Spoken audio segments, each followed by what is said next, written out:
Hello, thank you thank you thank you thank you thank you thank you so much. બહુ જ ખુશ છું યાર, બહુ ખુશ છું. હા, અરે એણે કેવું કર્યું, પહેલાં તો ઘરે આવ્યા, ઘરે આવીને મને કેવી બીવડાવી. મને કે આપણને ટેન્ડર ના મળ્યું ને આમ થયું ને તેમ થયું ને પૈસા એ લોકોએ વધારે ભર્યા ને એ લોકોએ મેનેજરને પૈસા ખાવા તો આ તે. તો સાચું કહો, પ્લીઝ ડોન્ટ માઇન્ડ, મેં તને મનમાં ભરીને ગાળું આપી. મેં એમ જ કીધું કે તે મારો ભરોસો તોડ્યો એમ. મને આવી આશા તારા પાસેથી નહોતી. મને એમ હતું કે તું મારી હેલ્પ કરીશ, આ છે તે છે, પણ મેં તને ન બોલવાનું બોલી દીધું છે મનમાં. એના માટે આઈ એમ રિયલી સોરી. ના, પણ થેન્ક યુ સો મચ યાર. અરે બહુ જ ખુશ છું. તારી છે ને મને આ આદત જ બહુ ગમે છે. તું આપણે સ્કૂલમાં હતા ને ત્યારે મારી ગમે એવી પ્રોબ્લેમ હોય, તું છે ને એને ફટાફટ સોલ્વ કરી દેતો હતો. કોલેજમાં એમ જ કરતો. મને કોઈ પણ જાતનું ટેન્શન હોય ને તું મારી સાથે હોય જ. અને અત્યારે આફ્ટર મેરેજ તું મારી એટલી જ હેલ્પ કરસ. ખરેખર તારા જેવો ફ્રેન્ડ મને મળવો તો મુશ્કેલ જ છે. ના યાર, સાચે તું બહુ સારો ફ્રેન્ડ છો મારો. અને હું ઈચ્છું છું કે તું ને હું આમ આખી જિંદગી રહીએ. હું તારા ને મારા સંબંધ બગડવા દેવા તો બિલકુલ નથી માંગતી.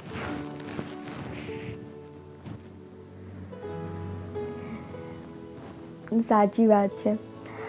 જોવા જઈએ ને તો તારીને મારી ફ્રેન્ડશિપ તોડવાની કેટલાય કોશિશ કરી, પણ ના ટૂટીને. પાકું. ઈ અત્યારે એકચ્યુઅલી મારા માટે ગિફ્ટ લેવા ગયા છે. ના, હું ન ગઈ સાથે. મારે તારી સાથે વાત કરવી હતી લે. હા, હું શું કહું છું, તું અત્યારે બધા કામમાંથી ક્યારે ફ્રી થાય છે? નહીં, મારે મળવું હતું ને તને એટલા માટે. હા, ફોનમાં તો તને કેટલી વાર થેન્ક યુ કીધું, હવે હું તને સ્પેશિયલી મળીને થેન્ક યુ કહેવા માગું છું.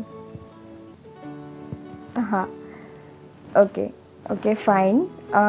તો તું ફ્રી થાય એટલે મને કે, બરાબર? આપણે મળીએ.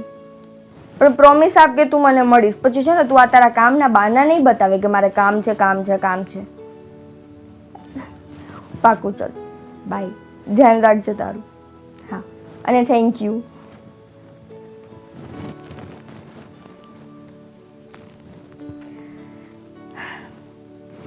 થેન્ક યુ ભગવાન. આજ ખરેખર હું બહુ ખુશ છું.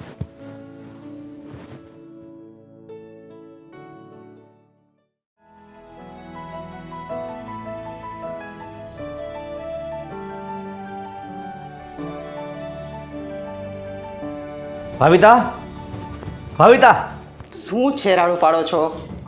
પેલા બંધ કર ટીવી. અરે પણ શું થયું? તું મને કહેતી હતી ને કે તારી બહુ એકદમ સારી છે, ફોનમાં કોઈ સાથે વાત કરતી નથી. મેં મારા સગા કાને સાંભળ્યું. અરે અચાનક શું થઈ ગયું પણ તમને? શું થઈ ગયું? અરે અત્યારે નિકિતા ફોનમાં કોઈ મિત્ર સાથે વાત કરી રહી છે. શું વાત કરે છે? એ કહે છે કે આપણી દોસ્તી કાયમ રહેશે અને હું તને મળવા માંગુ છું. હે ભગવાન, હજી હું તમને સમજાવીને મોકલું છું કે થોડુંક આ જમાના પ્રમાણે બદલો. હા, વિચાર તમારા ન ચાલે. અરે મેં તમને કીધું તો ખરી કે હશે ના કોઈ કોલેજના ફ્રેન્ડ્સ. અને એવું જરૂરી નથી કે બધી છોકરીઓ જ એની ફ્રેન્ડ હોય, કોઈ છોકરાઓ પણ હોય. છોકરા ફ્રેન્ડ હોય એનો મને વાંધો નથી, પણ એને મળવા જવાની વાત કરે છે. એ તો વિચારવું જોઈએ ને કે એના બાપના ઘરે નથી આ. અરે શું મળવા જવાનું? પહેલાં તમે ચેતન સાથે વાત કરી. ચેતનને બધી ખબર હોય. આવી રીતના ખોટા કોઈની ઉપર આરોપ નાખતા 100 વખત વિચાર કરો. ચેતનને કોઈ વાતની ખબર નથી. હવે એ તમને કેમ ખબર પડી? ચેતનને ખબર હોય તો આપણે કહે નહીં. હે ભગવાન, આને કોણ સમજાવે હવે? ભાવિતા, તું નિકિતાનું ઉપરાણું લેવાનું રહેવા દે. શું ઉપરાણું લઉં છું એનું? અરે આની જગ્યાએ આપણી દીકરી હોત અને આપણી દીકરીના કોઈ ફ્રેન્ડ્સ હોય અને એની સાથે વાત કરે તો શું આપણે એની ઉપર શંકા કરશું? પણ કેવી રીતના વાત કરતી હતી તે સાંભળ્યું હોત ને તો તને ખબર પડત. તો હું નિકિતા સાથે વાત કરું, એને બોલાવું અને આપણે ચોખવટ કરી બધી વાતની.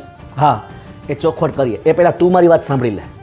આ વાત હું એમને નથી કહેતો, ફક્ત આજનો ફોન સાંભળીને નથી કહેતો. 4-5 દિવસ પહેલાં મેં એને ફોનમાં વાત કરતી જોઈ છે ત્યારે મેં બેઠેલો ને ત્યારે એક ફ્રેન્ડનો ફોન આવેલો અને પાછું નામ કેવું લખેલું, ફ્રેન્ડ ફોર એવર. હા, તો કાયમ માટેના ફ્રેન્ડ્સ હોય. અને આપણા નાનપણના દોસ્તાર હોય, કોલેજ સ્કૂલના દોસ્તાર હોય, ફ્રેન્ડ સર્કલ હોય, તો કંઈ મેરેજ થાય એટલે એનો મતલબ એવો કે બધાને ભૂલી જવાના, બધારે સંબંધ કાપી નાખવાના? અરે બધાના સંબંધો છે એ જિંદગીભરના હોય છે, અને ફ્રેન્ડ સર્કલના તો ખાસ. ભાવિતા, તું મારી વાત સમજતી નથી. હું તને એમ કહું કે મોબાઈલમાં નામ સેવ કરીએ તો એમાં નામ લખવાનું હોય કે ફ્રેન્ડ ફોર એવર લખવાનું હોય? એનો મતલબ શું? અરે બાપા, આજની જનરેશન છે, આપણા જેવું નથી કે નામ જે હોય એ જ સેવ કરે. એ તો એ લોકોના કંઈક ચિત્ર વિચિત્ર જ નામ બધા સેવ કરે છે. તું છે ને, તારા મગજમાં નિકિતા પ્રત્યે જે છાપ છે ને એ તું ભૂસી નાખ. હે ભગવાન, તમે નથી સમજતા, હું નહીં. હું તો બધું સમજું છું ને, એટલે હું શાંતિથી તમને જવાબ આપું છું બધી વાતના. અને તમે ખોટે ખોટી, હું હજી હમણાં જ તમને સમજાવું છું ને, અને વાત કરી ને મેં તમને કે તમે આવી રીતના જોવાનું બધું બંધ કરશો ને શંકાની નજરથી, તો ઓટોમેટિક બધું વ્યવસ્થિત થશે. અને આ તમે કન્ટિન્યુ જેમ એના ફોનમાં, જેમ એની વાતોમાં તમે શંકા દર્શાવશો ને, એમ તમારા મગજમાં વધારે. જો સાંભળ, તે મને વાત સમજાવીને એટલે હું સમજી તો ગયો તો, પણ અત્યારે ઉપર જતો હતો રસ્તામાં મેં જોયું કે નિકિતા ફોનમાં હસી હસીને વાત કરી રહી હતી, અને એવી રીતના વાત કરી રહી હતી જાણે કોઈનો પ્રેમી હોય. તું વિચાર તો કર, આપણા ઘરમાં રહીને કોઈ બીજા છોકરા સાથે આ રીતે વાત કરાય? હા ચાલો, હવે હું જ સમજાવું તમને કે જો એનો કોઈ પ્રેમી હોય, કોઈ બોયફ્રેન્ડ હોય, અથવા તો કોઈ સારું વધારે ફ્રેન્ડ કરતાં પણ વધારે ફ્રેન્ડ હોય, તો એ ઘરમાં આપણા બધાની સામે વાત કરે? હવે તમે એ વસ્તુ વિચારો, આપણી સામે એ વાત કરે?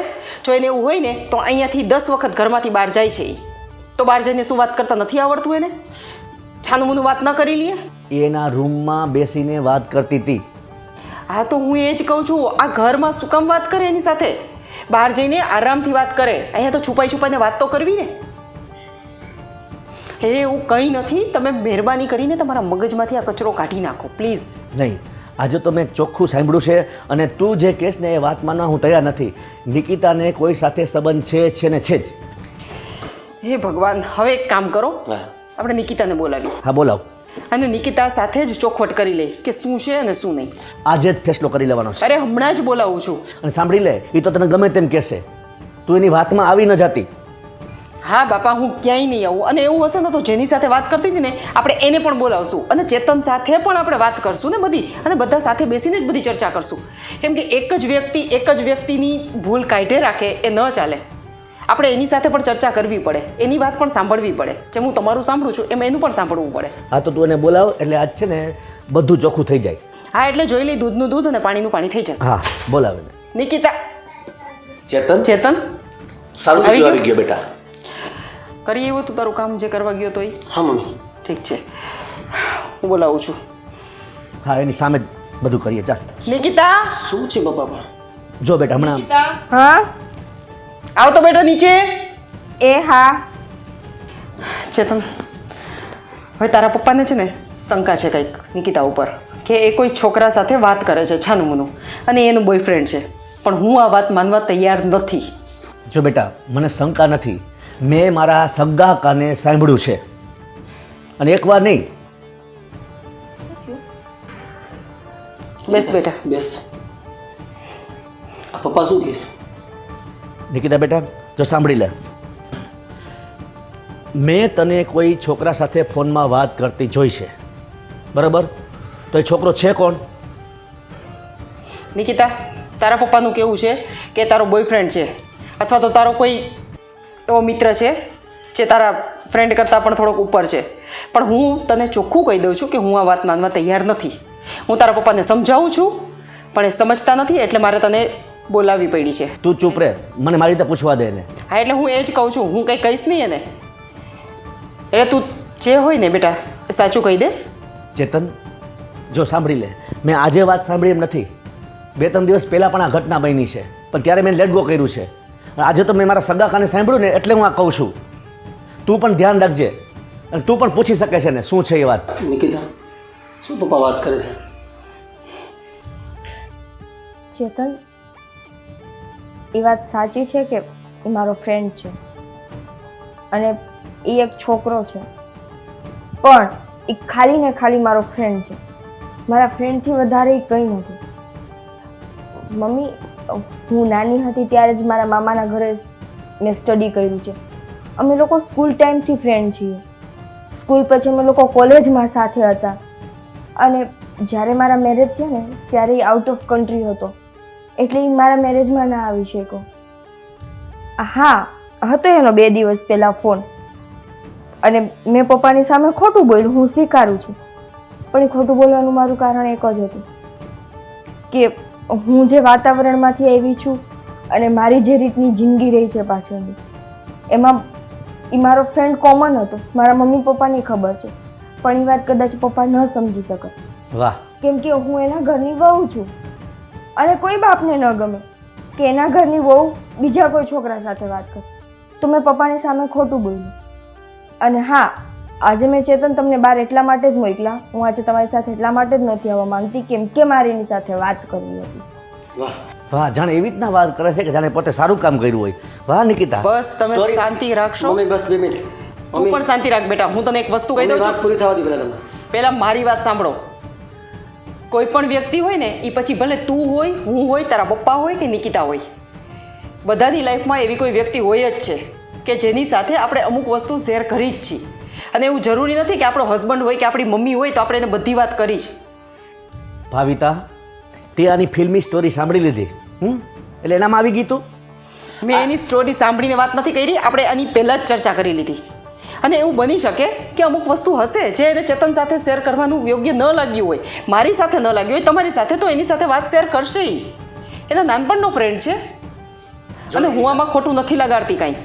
સાંભળ, સ્ટોરી બધી ફિલ્મોમાં ને સિરિયલોમાં ચાલે, વાસ્તવિક જિંદગીમાં ના ચાલે, સમજી? એટલે આ બધી વાતો જે કરે છે ને એમાં મારું મગજ કામ નથી કરતું. જે છે હકીકત કહેતું. હું કોઈ સ્ટોરી નથી કરતી. પણ નિકિતા 2 વર્ષની અંદર તે મને ક્યારે કીધું ને મારો કોઈ ફ્રેન્ડ છે, વાત તો થઈ જ નથી. પણ અમે લોકો કોન્ટેક્ટમાં જ નહોતા. એનો મને રેરલી ક્યારેક ફોન આવતો, ક્યારેક. અને છેલ્લા 2 વર્ષમાં મેં તમને કીધું એમ કે એ પોતે આઉટ ઓફ કન્ટ્રી પોતાની સ્ટડી માટે ગયો હતો અને ખબર નહીં ત્યાં ગયા પછી મારા કોન્ટેક્ટમાં જ નહોતો. એટલા માટે તો એ આપણા મેરેજમાં નથી આવી શક્યો. અને હા, 2 દિવસ પહેલાં એને મને પપ્પા ફોન એટલા માટે કર્યો હતો કેમ કે એને અહીંયા જોબ લાગી છે ને બહુ સારી પોઝિશન ઉપર લાગી હતી અને એ આપણા જ સિટીમાં હતો એટલે એને મને યાદ કરી અને એણે મારા મમ્મીને ફોન કરીને પૂછ્યું કે નિકિતા ક્યાં છે, શું કરે છે. તો મારા મમ્મીએ કીધું કે એ સાસરે છે, અહીંયા સાસરે છે. તો એણે બસ મને ફોન કરીને પૂછી લીધું. એમાં શું ખોટું કર્યું એણે? વાહ, શું ખોટું કર્યું એને? તું વિચાર તો કર, આપણી મોઢે કેટલું ખોટું બોલે છે આ છોકરી. એને ફોનમાં નંબર સેવ કરેલા છે કે ફ્રેન્ડ ફોર એવર અને પાછી એમ કહે છે કે મમ્મીને પૂછે છે અને એમ કહે છે કે સાસરે છે. તો પછી એના તારી પાસે નંબર સેવ કરેલા ક્યાંથી આવ્યા? પપ્પા, એના નંબર મારી પાસે હતા જ. તો એ તને ડાયરેક્ટ ફોન નહોતો કરી શકતો? ખબર નહીં મને કે એણે એવું શું કામે કર્યું. અને મારા ઘરના બધાના કોન્ટેક્ટમાં છે તો કદાચ એણે પહેલાં મારા મમ્મીને સરપ્રાઈઝ આપવા માટે ફોન કર્યો હશે. અને જો એ સારો કહેવાય કે એને ડાયરેક્ટ નિકિતાને ફોન નથી કર્યો, એના મમ્મીને પૂછી લીધું અને એની પાસેથી નંબર લીધા. જો ડાયરેક્ટ અહીંયા ફોન કરત તો એને પણ ખબર હતી ને. મમ્મી હમણાં નિકિતાએ શીખાયું કે અમારા બેને બહાર ફરવા જવા માટે, તું ગિફ્ટ લેવા જવા માટે જતું. નિકિતાએ એવું કીધું મને કે મેં ચેતનને એકલા મોકલા એના સાથે ફોનમાં વાત કરવા માટે, હું ઘરેથી હારે ન ગઈ. તું શીખવ્યું ને અને પાછું ફોનની વાત કીધી આવી. હા, હું બોલી. શું કામ? શું કામ એટલે ચેતન તમે મને આવી રીતે કેમ જજ કરો છો?